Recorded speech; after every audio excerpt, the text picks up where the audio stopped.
बहुत समय पहले स्वर्ग में एक सुंदर अप्सरा रहती थी, पुंजिकस्थला। उनका सौंदर्य और कोमलता अद्भुत थी, लेकिन वे अत्यंत चंचल स्वभाव की थी। एक दिन पुंजिकस्थला ऋषि मतंग के आश्रम के समीप निकट से गुजर रही थी। आसपास के वृक्षों में पक्षियों का कलरव था। हवा मंद मंद चल रही थी। ऋषि गहन ध्यान में लीन थे, लेकिन पुंजिकस्थला ने अपने चंचल स्वभाव के कारण ऋषि का ध्यान भंग कर दिया। उनकी हंसी ठिठोली से ऋषि का ध्यान टूट गया। ऋषि की आंखें खुली।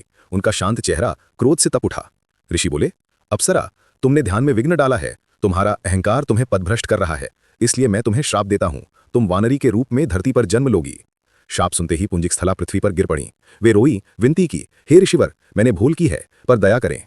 ऋषि का मन पिघल गया। वे बोले, जब तुम्हारे गर्भ से एक महान वीर का जन्म होगा, तभी तुम अपने असली स्वरूप में लौट आओगी। श्राप के बाद पुंजिकस्थला का जन्म वानरी के रूप में अंजना के रूप में हुआ। उन्होंने अपने सद्गुणों से सबका दिल जीत लिया। अपने पराक्रमी पति केशरी के साथ उन्होंने वन में तप और कर्ममय जीवन बिताया। एक दिन अंजना ने गहन तप किया और प्रभु शिव की आराधना की। प्रसन्न होकर भगवान शिव ने उन्हें एक पुत्र प्रदान किया, जो आगे चलकर हनुमान जी कहलाए, शिव के ही अंश अवतार।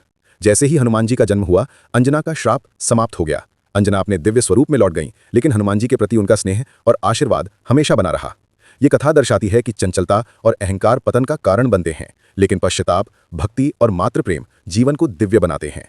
अंजना माँ और हनुमान जी का ये अद्भुत संबंध सदैव प्रेरणादायी है।